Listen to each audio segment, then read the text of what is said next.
Good morning, and thank you for joining us. In Q1 2024, we continued our strong operational and financial performance. But before digging into the details, I want to take a step back to reflect on the strong growth we've seen in the 3 years since our IPO in March 2021. We've more than doubled our GLA, and we have grown our land bank by 162% to 23.1 million square meters, locking in the potential to double our GLA again. We increased the value of our investment properties by 138% to 13.8 billion euros. And we've grown our next 12 months contracted revenues by 116% to 742 million euros. We're proud of the growth we've delivered in the past years, and there's much more to come. Now, coming back to the first quarter numbers, our park maker model continues to be successful, helping us grow with our tenants throughout the CT Park network. With 2/3 of our leases signed with existing tenants, and our clients are happy, as illustrated by the 94% retention rate. Firstly, we signed more leases at higher rents when compared to last year. 336,000 square meters of leases signed in Q1 of 2024. That's 13% more than we signed in the first quarter of 2023. Our average rent per square meter is up 6% compared to the same period last year. We remain the market leader in most of the countries where we operate. We have people on the ground at each CT Park who give us a good feel for what's happening with our tenants in real time. In Q1, we saw continued strong demand from manufacturing tenants in the CE region. They accounted for 25% of all leasing in the last 24 months. And we expect this to grow in the coming years due to the ongoing nearshoring trend, as CE is the business smart and best cost production location for Europe.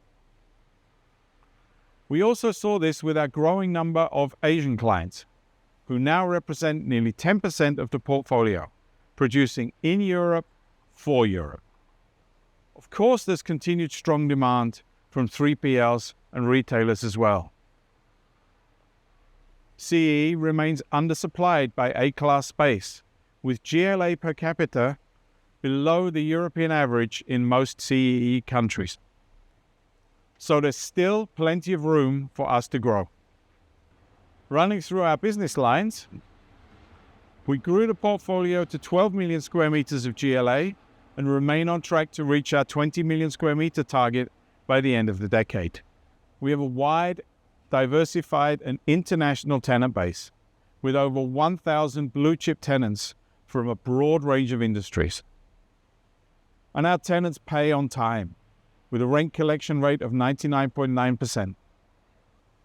Looking at the overall market, we see supply of new product is decreasing in the current higher interest rate environment. This brings opportunities for us, as our track record shows we are able to grow profitably even when market conditions change. In Q1 of 2024, we delivered 169,000 square meters, which were 95% pre-let at completion. And the yield on cost of these completions was a market-leading 10.7%. We now have 2 million square meters of properties under construction. 77% of this is within existing parks, and an additional 15% is under construction at new locations, each of which can grow to over 100,000 square meters of GLA. When fully let, these projects are expected to add 146 million euros each year to our rent roll. This year, we expect to deliver another 1 to 1.5 million square meters, and we expect yield on cost to remain above 10%. And the 2024 deliveries are already 43% pre-let. As usual, we start with a slightly lower pre-let than our peers. This allows us to deliver consistently higher yield on cost. And we expect to achieve an 80 to 90% pre-let ratio on these completions at delivery. We have a land bank of 23.1 million square meters. The majority of this is in existing parks. Indeed, together with new locations, over 90% of our land bank is in a CT park. So we have lots of future growth locked in, and we're on track to reach our 20 million square meter GLA target by the end of the decade. Moving on to our financial highlights. Our like-for-like rental growth came to 5% in Q1 of 2024, driven by indexation and strong rent reversion. 68% of our portfolio is now indexed to the consumer price index, while the remaining 32% has fixed escalations. We expect the percentage of our contracts linked to CPI to increase further over time. The reversionary potential in the portfolio stands at 14.5%. And we've proven to be very successful in capturing this potential as leases come up for renewal. Our gross rental income for the period increased 15.8% year on year to 157.5 million euros. Net rental income went up by 17.5% year on year as we reduced service charge leakage. The NRI to GRI ratio in Q1 of 2024 came to 97.5%. The company-specific adjusted EPRA earnings per share increased 10.7% year on year to 0.20, on track to reach our guidance of 80 to 82 euro cents for the calendar year. Now I hand over to Maarten to cover valuations, funding, and our outlook. Moving on to valuations. During Q1 and Q3 reporting, only investment properties under development are revalued, while there is no revaluation of the standing portfolio. The gross asset value of our portfolio grew to 14 billion euros, up 2.8% compared to year-end 2023. The Q1 2024 revaluation amounts to 166.7 million euros, driven by our developments and reflecting the leasing and construction progress on those. Of our 23.1 million square meter land bank, 70.5 million square meter is owned and on balance sheet. The remaining 5.5 million square meter is under option. With the 50% build-up ratio, we need 2 square meter of land for 1 square meter of GLA, which means we can build over 11 million square meter of GLA on our current land bank. Taking into account the average construction cost of 500 euro per square meter and land prices of 50 euro per square meter, the total investment cost for 1 square meter of GLA comes to 600 euros. This, while the standing portfolio is valued around 950 euro per square meter, allows us to realize a potential development profit of 350 euro per square meter. We have a conservative valuation yield. CTP reversionary yield now stands at 7.2%. And looking ahead, after the 80 basis points increase we experienced in the last 2 years, we expect no further material yield widening. However, we do foresee further positive ERV growth on the back of continued tenant demand due to the positive impact of the secular growth drivers in the CEE region. In most CEE markets, inflation-adjusted real rents remain lower than 15 years ago, illustrating both the affordability for our tenants as well as the rental growth potential. Our EPRA net tangible asset per share increased from 15.92 euro at the year-end 2023 to 16.50 euro at the 31st of March 2024, representing an increase of 3.7%. We have a robust balance sheet and strong access to multiple pools of capital. In total, we raised 1.1 billion euros year to date. In February, we went back to the bond market after nearly 2 years as pricing normalized. We issued a 750 million euro 6-year bond at mid-swap plus 220 basis points, which was more than 5 times oversubscribed, despite us upsizing from 500 million euros. Together with the bond issuance, we launched a tender offer and repurchased short-dated bonds with a total nominal amount of 250 million euros. Our pro forma cash position stands at 1.4 billion euros, more than sufficient to meet our cash needs for the next 12 months. Including our RCF, which we increased to 550 million euros, Our pro forma liquidity position amounts to nearly 2 billion euros. Our average debt maturity stands at 5.2 years, with no material debt maturity until June 25. At the end of the quarter, CTP's average cost of debt came to 2.13%. This will continue to tick up going forward as we bring on new funding to finance our development-led growth. Our higher yielding portfolio and market-leading development yield on cost allows us to grow profitably, even with higher funding cost. 99.6% of the debt is fixed or hedged until maturity. And thanks to our strong cash flow generating portfolio, we have a healthy interest coverage ratio of 3.4 times, while our normalized net debt to EBITDA stands at 9.1 times. Our LTV ratio was 45.9%, down 10 bips compared to year-end 2023, driven by development completions. This is slightly above our 40 to 45% target range, but we expect the LTV to come down as the revaluations of the developments become fully booked. We continue to deem this LTV range to be appropriate, given the high yielding nature of our portfolio.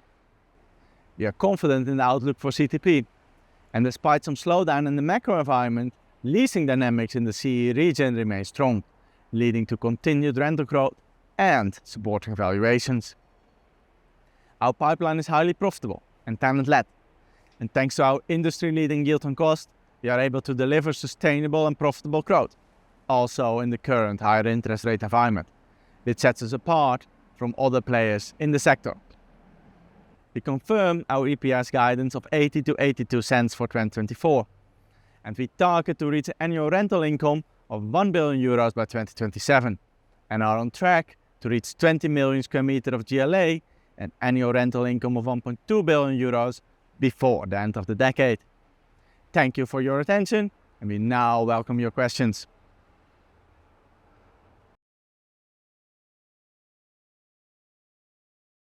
If you would like to ask a question, please press star followed by 1 on your telephone keypad.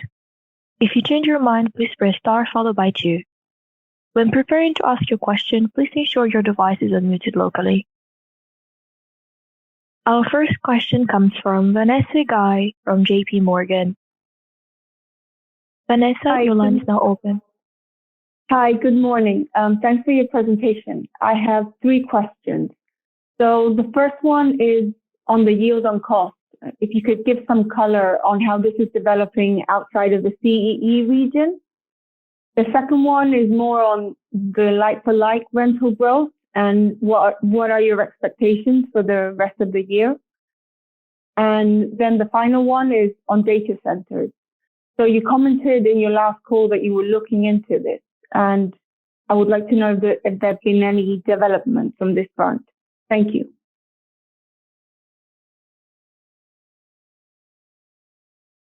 Yeah, hi Vanessa, thank you for this question. So in terms of yield on cost outside of CE, as you see, we target the 11% in our core markets. In Germany, we are probably getting 9.5 in a couple of our projects, so we don't get to the 10, but we confirm the 10% plus across the whole portfolio. In terms of like-for-like, maybe Richard, I can add one comment to that yield on cost outside of CEE, because also we see construction costs coming down in Germany, for example. So we may be not too around 9, the number. I think that's the right number you mentioned, but maybe even a bit up of 9, north of 9, even also in Germany, because of the fact that there is indeed the construction cost coming down, which helps us a little bit in Germany.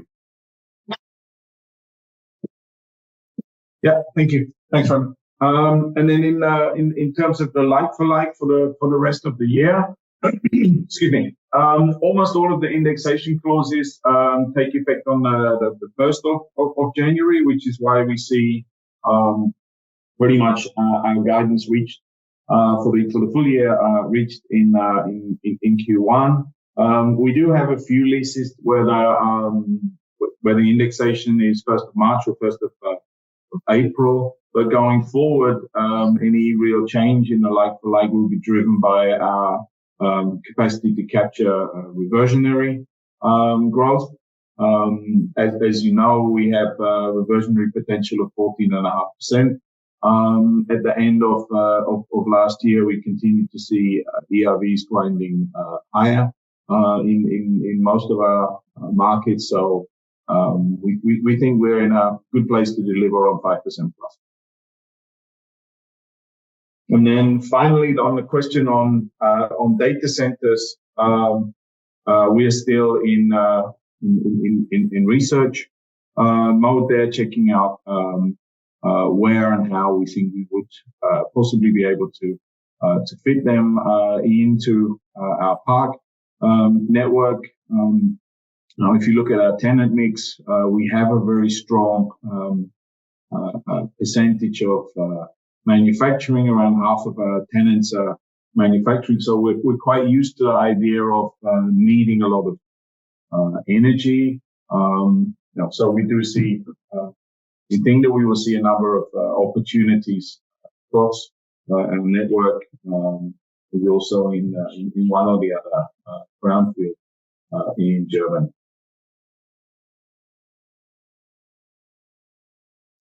Thank you. Very clear.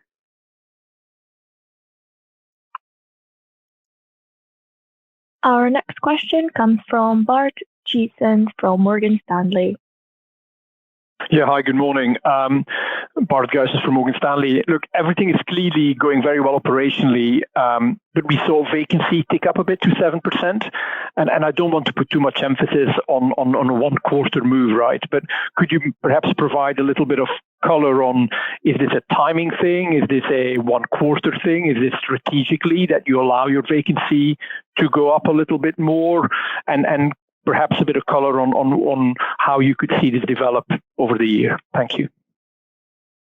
Hey, thanks, Bart. Yeah, happy to take that. Yeah, well, we have been in around 93, 96% of vacancy over, I think, the past 10, 20 years. So yeah, it's a bit of a fluctuation.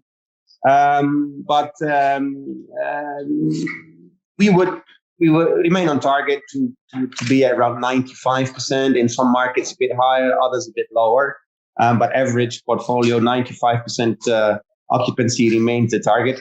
We see strong demand, as Richard explained also in the introduction. We've done more deals than we've done same quarter 23. So closed, signed lease contracts, but also we have issued way more proposals. So there is good demand for Central Europe in particular at the moment, because obviously that is very much the portfolio. And Germany is now about building new stuff and getting sites prepared and doing rental growth, which we do successfully. But anyway, yeah, so we see demand coming from existing clients a lot for the region of Central Europe, for nearshoring, for manufacturing, cost-effective location, all kind of different sectors, semiconductor business, but also automotive business, etc. At the same time, with consumer spending and the lack of modern space in places like Romania or Hungary or Serbia, we do see good demand, and 50-50, as Richard said, manufacturing and the rest is logistics and all of that.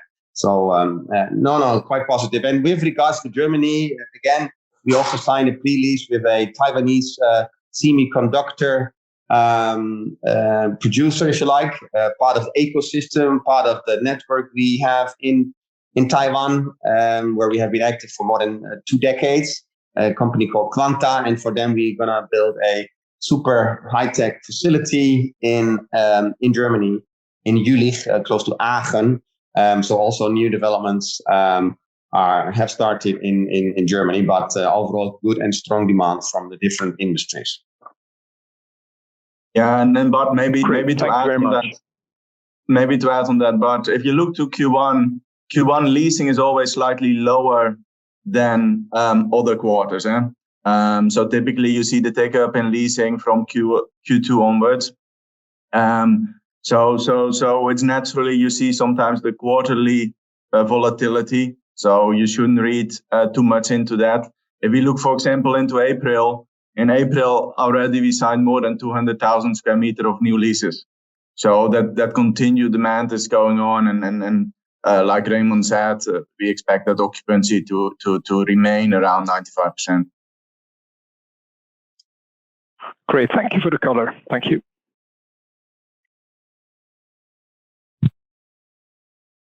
Our next question comes from Marius Basto from Bernstein. Great, thank you. Good morning, Marius here from Bernstein. Thanks for taking my questions. Just two remaining questions from my side. You're still targeting a range of the 1 to 1.5 million square meter development completions. You're mentioning quite a few times that demand is very strong. So do you think you'll be maybe towards the upper end of this range for this year? And then secondly, just on your average monthly rents for leases signed over Q1, I see they're up year on year. They're more broadly in line with the full year 23 average and not the levels you saw in the second half of last year. So any further color here will be appreciated. Thank you. Yeah, Marius, Maarten here. And maybe to start with the last question, that's more due to the country mix you have. So as you know, of course, the rental levels we are signing in the different countries are at different stages. So in Czech, we have, of course, seen much more rental growth already in the past years, while other countries like Romania are just at the start of the rental growth trajectory. So if you look specifically to Q1 and the average rent signed in Q1, that is purely driven by country mix. So we signed a bit less leases in Q1 in Czech Republic than we did on the average for the full of last year. If we take away the country mix, and if we look on a country by country basis, we continue to see an uptick in rental growth. What Richard already was also referring to, ERVs also continuing to tick up. So that figure is really reflecting the specific deals we sign and the weight of the different countries in there rather than anything else. So overall, in 2024, we expect the figure to be higher than 2023. And then moving on to your first question on the amount of deliveries. Indeed, the guidance is between 1 and 1.5.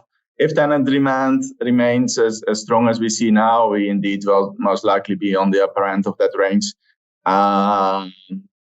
We'll give an update again at the half year where we stand. But for now, we are very comfortable with that. And most of the pipeline we have of the 2 million will be delivered this year. Very, very clear. Thank you very much.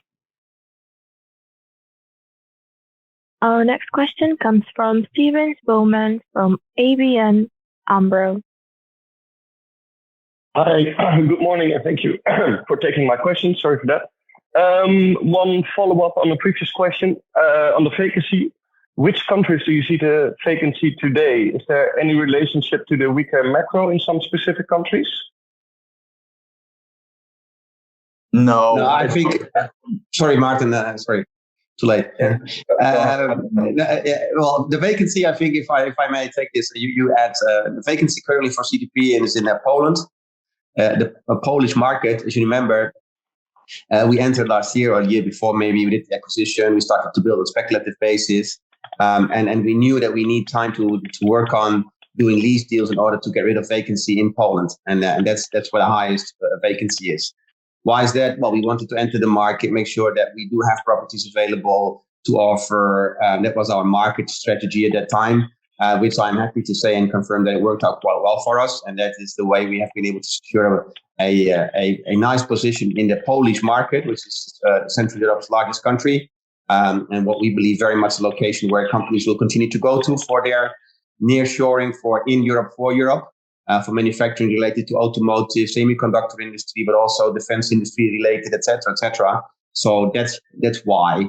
And I'm not going to get to 95% occupancy in Poland by the end of this year. And that has never been the target. We need a bit more time for that. But the take-up is very good. And Q1, we've been able to sign leases.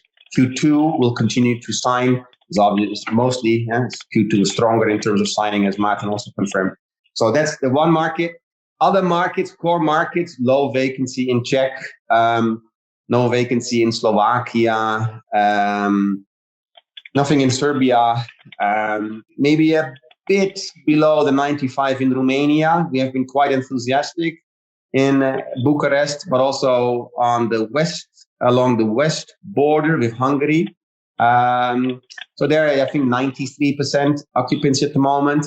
But I think there will close by year end with 95% in Romania as well. But yeah, we remain the kind of company who do speculative or start speculative and always have space for tenants moving quick. And that remains the approach going forward, especially in this market where we see less development from other companies, either developers, peers, because either they are less dynamic, they don't respond quick, or they don't have the funding, or they have different funding costs, whatever it is. But this gives opportunity for us to benefit from that. I think that's how I see, or how I would answer it, Maarten, for you to add anything.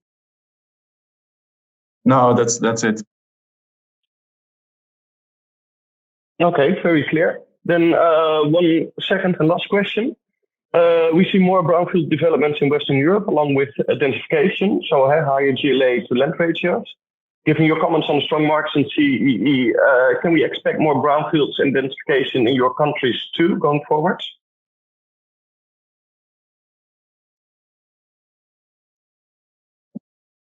Yeah, brownfields for us is mostly Germany at the moment. I think that's the only country where we are buying brownfields actively. If I'm not mistaken, we did our Valurec deal in Mülheim, 30 hectare for an urban business park in Mülheim, close to Essen and Düsseldorf. And Wuppertal, we closed on a project in Aachen. Those are, technical universities. We believe in the modernization of the German, how shall I phrase, industry with all of the semiconductor initiatives, Intel, but also TSMC with Bosch. There is dozens of billions of euros going into that industry. I would like to make sure that we're part of that. Buying land in Germany, like brownfield with infrastructure, utilities, and zoning, I think is better in many ways than doing a greenfield. So in terms of ESG, but also in terms of permitting and the support from local authorities. So I think for us, the moment what we look at when we look at Germany, we think this is the right time for us to enter, to continue to build land bank, which we then over the next 5-10 years will be able to develop our projects. And so brownfields mostly Germany. I don't think any other markets. Maybe coincidentally we buy something here and there, and that will be obviously going forward. In the Czech Republic, we do brownfields as well because of a lack of land. There's very little land available. So you're forced to buy brownfield, which is also good. We've done that. We've done that for 20 years, so we continue to do so. Okay, clear. And densification, so more GLA per land. Is that the trend that you see in your key countries? Yeah, I think especially for the more urban locations, you will continue to see a densification. Plan to start our first double-story building in the Czech Republic later this year, early next year. So we do start to see that, but that's going to be in the urban locations. And on your general thing about Central Europe brownfields, they're more used now for transformation into residential, as the cities in Central Europe continue to grow, as you may have seen from our Central European paper. The Central European capitals are the fastest growing in Europe. So I think that's a trend that will go on for a couple of years. But then at some stage, yes, there will be more. There will be brownfield opportunities in Central Europe. One more thing to add to that. Yeah, it's not like brownfield is not always for us a location where we would build pure logistics. With logistics, I mean, a big warehouse, and then 7% is office or sanitary areas, 7% of the total lettable. I mean, if we look at a brownfield locations a la Wuppertal, Mülheim, or Rastatt, which we acquired last year in Germany, or Aachen, the one I mentioned, they are beautiful locations. They are inner city, urban business park type of. So the kind of property we would develop there is not a big box warehouse. It's much more, could be lab space, could be space with R&D facilities, could be way higher office and other space, and not just warehouse. Could be a test center, repairment center, clean rooms, could be, etc., etc. So then, yes, per square meter of land, you will see indeed more potential and higher, more square meter of lettable area. Indeed, yeah, that is also because those locations are good enough and better than a typical outside of town logistics site. Yes. Okay, very clear. Thank you. Our next question comes from Vinci Lee from Kempen. Hi, good morning. Vinci Lee from Kempen here. Thank you for taking my questions. First one on the pre-let rate for the pipeline. At 43%, as you mentioned, it is in line with historical rates if you look back at 2022 and before, but if compared to last year, that's a bit lower. Last year was at 49, so was there anything exceptional in 23? So could you add a bit more color there? And then second one on guidance. So if we take the quarterly run rate and annualize that, then you're already at the lower end of guidance, and then I think we can agree that throughout the year the run rate will actually improve because you will capture more reversion, also complete more developments. So could you add a bit more color there as well? And also, if there's an update, when should we expect that? Thank you. Yeah, so maybe to start with the last question on guidance, we confirmed our guidance 80 to 82 cents. Indeed, if you look at run rate, we are on track. You will indeed have some more deliveries, and indeed reversion contributing to that in the second, third, and fourth quarter of the year. On the other hand, we also, as you know, run. Given our development exposure, a relatively high cash balance, and see that, of course, reflected in the cost of debt, with the new cost of debt coming online.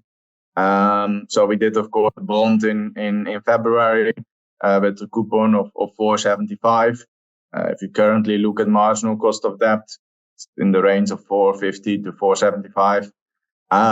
Of course, if we bring on those new loans and bonds, you see that reflected in the financial expenses.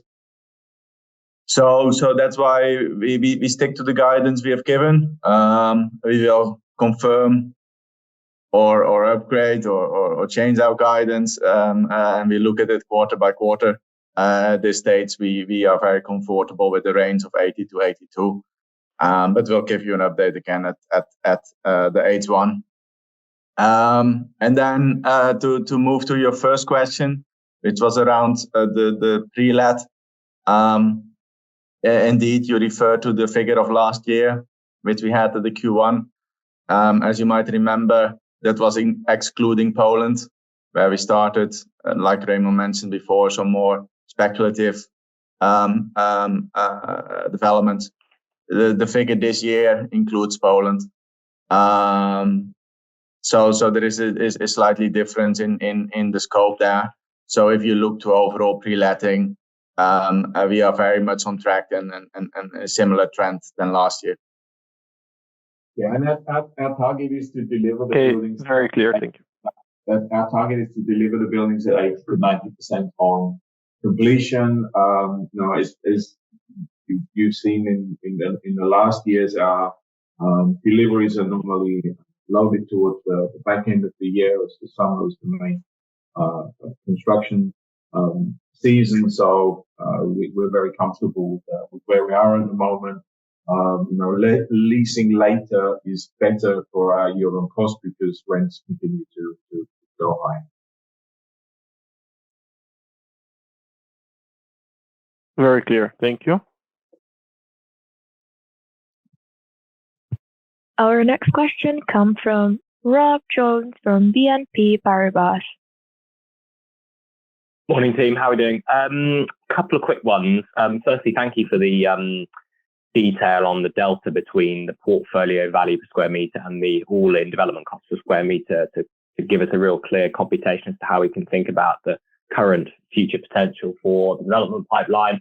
When I think about new land acquisitions, I appreciate you've got a huge amount of land and thus buildable area to be getting on with for the next 8 to 10 years. But when I think about new land acquisitions, do you have a view in terms of the expected yield on cost differential between land that you might be buying over the next 12 plus months versus the existing land bank? The second question was just briefly on solar panels, because I'm aware that I haven't got this in my model. 15% yield on cost, obviously very high, but remind me what the total planned investment is there. And then the third one and final one is just on the dividend. I think you've given a scrip option this year, and I don't know whether you know yet what the scrip take up is likely to be, so I can think about share count in the model. And then the very final one, Richard, happy birthday for the other day. It looked like a serious amount of cake construction across the group. Thanks. Thanks very much, Rob. Maybe I answer the questions, the other way around. If we look at the dividend, I think Remon has said that since he has paid off the vendor loan to the heirs of his ex-partner Eddie, he will be taking almost all of his dividend in a scrip. Slight correction, technically it's a scrip dividend with an option for cash. So people have bought for cash. So we would expect more than 75%, more like 80 plus, to be retained within the company. In terms of the solar, the yield on cost, 1 megawatt peak cost you around 750,000 euros to install. So I think that should be good for you for your model. And then in terms of the new land, so when we calculate yield on cost, we calculate it based on the market value of the land. So in reality, if we're buying land today, that's at current market value, which is the same math as if we are mobilizing part of our land bank. So we have the same thresholds to buy land as we do to activate. But Richard, there's one comment to buying land, because the most of the land we buy land within existing business parks. So we grow parks. And then the benefit is that if you do so, then all your infrastructure costs, utilities, all of what you do, obviously the larger the park, the better it becomes, right? Because then you can divide all those costs among more square meters of land. So if you look at land banking, even today, before this call, Richard, Maarten, and myself, we had to talk about some other land that is land next door to parks which we operate. And then we think we can grow the park, and so that makes sense. So if that's where you can buy land, which will help you to continue do your 10% plus yield or 10 plus yield on cost kind of numbers. That's always, we buy a huge amount of land, right? I also say to the guys, let's buy less land. Let's focus on building on land we already have. But anyway, so we seem to do that and be very careful. And if so, we obviously have a kind of investment committee within CTP. Obviously, we look at different opportunities which we consider. But we would then always look at, okay, can we hit first question, can we be north of 10% yield on cost in the first place? And buying land within existing business park, growing existing business parks will help. Yeah. And so great. So, thanks, Remon. And if you look at the total land bank, the 23.4 million square meters, 77% of that is in and around existing parks, and another 15% is the land for a new park, and park for us is more than 100,000 square meters. So over 90% of all the land bank is in and around our existing parks. Okay, thank you.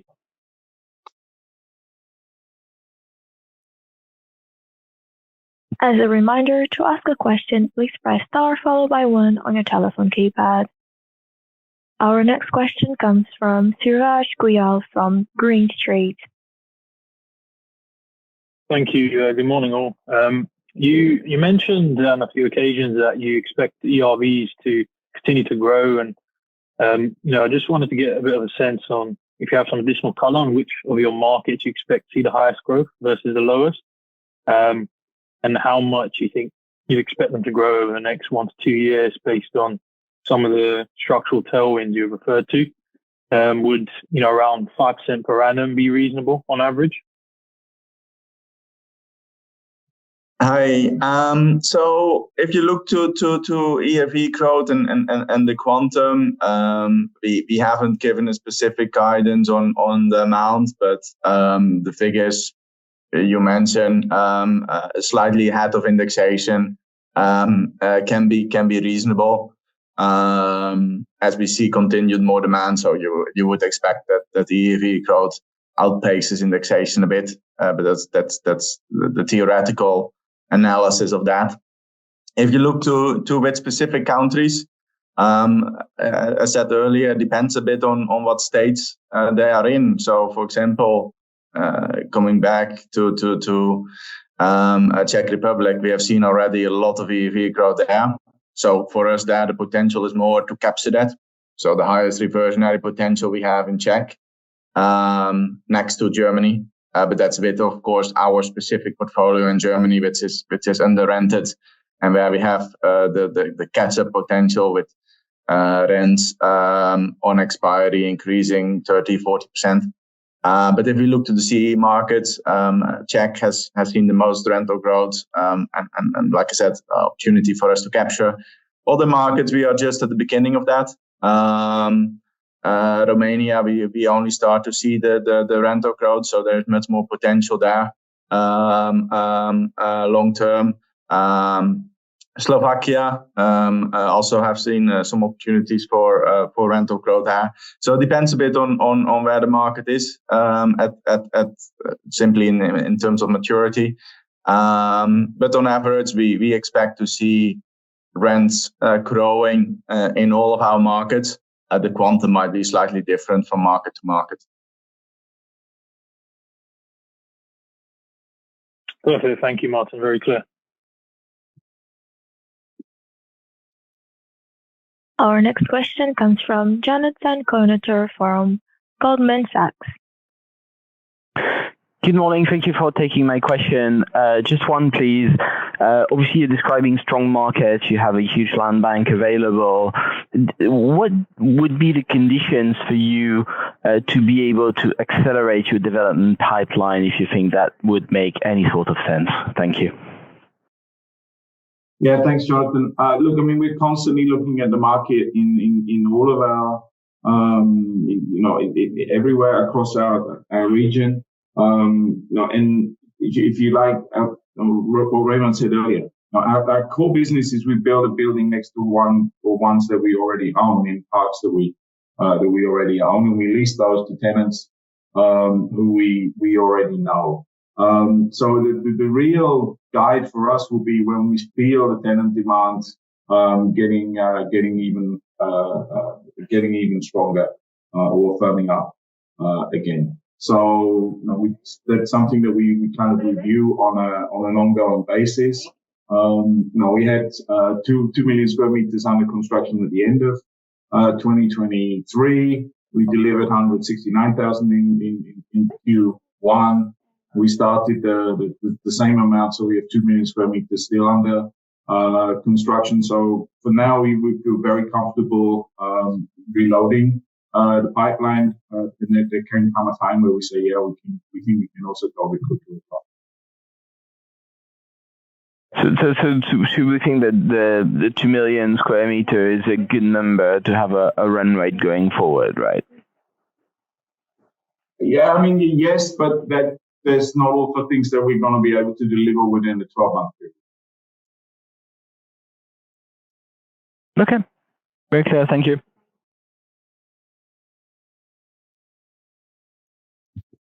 And that was our last audio question. to the webcast question. Our first question comes from Francesca Ferragina from ING. The question is, where do you expect LTV to land by year end? Also, how do you expect the average cost of debt to evolve? Fair to expect the stabilization at this level for the rest of the year? Thanks. Yeah, hi Francesca. So if you look to cost of debt, as I said in one of the earlier answers, that will take up over the year as we continue to develop and therefore continue to bring on new debt. Indeed, if you look to our existing debt stack, and that's all fixed or had still maturity, and we have no expiries during the year. The first major expiry is only in June 25. So our cost of debt for the existing debt stack doesn't increase and remains, of course, the low level that we have been able to secure by issuing the bonds in 2020, 2021, and beginning of 2022. But the average cost of debt will take up as we bring on new debt at higher rates. But still, if you look, of course, and then we compare the cost of debt we have to bear with the investment yield, if we have a yield on cost above 10%, borrowing at 4.5% remains a very lucrative business. And you can see that in our P&L. Also, of course, the valuation uplifts we are able to book. So that's, of course, the increase in cost of debt goes hand in hand with all the development profits we are able to realize. And then on the LTV, where do we expect it to end by year end? I would expect it to be around 45%. Of course, main impact will be what do valuations do. What we said on that is that we don't expect any material further yield widening, but you also heard we expect further ERV growth. So you can do the math on what that means for valuations. And then the other part, which of course feeds into that, how much land do we buy? And do we buy it with cash, or do we buy it, secure it basically through options? Our preference is to secure through options because that's a less capital intensive way of securing land. But there might be cases in which we do cash acquisitions, as that simply is what the seller wants. So it will be a bit of balance between the acquisitions we do, the amount of deliveries we are able to complete. But it comes as well back to the previous questions also on dividend. We will be able to retain the vast majority of our earnings as we expect a large take-up of script. So all those things feed into the LTV, and then we expect it to be around 45%. So basically the upper end of our guidance range. Yeah. And Francesca, just to follow up quickly on that, Maarten mentioned the acquisition opportunities. Like in Q4 of 2023, we had a couple of opportunities to buy something. The seller had to close before year end. We had to pay cash, but we were able to get a very, very attractive deal on that. And as a consequence of that, our yield on cost wasn't the 45, yield on the loan value wasn't the 45.4 that it would have been, but which was the 46 a year. But what you see is in a normal quarter, you would expect us to be gradually deleveraging as we deliver deliveries, deliver developments. And as Maarten said, we're expecting values to pick up, which will also contribute to the deleveraging. Yeah, and as you know, we also look closely at our cash flow metrics, because LTV is not something we look at in isolation. We look at it together with where our net debt to EBITDA stands. And as you might have seen, our normalized net debt to EBITDA now stands at 9.1 times, and we are very comfortable with that. We target to keep that below 10 times.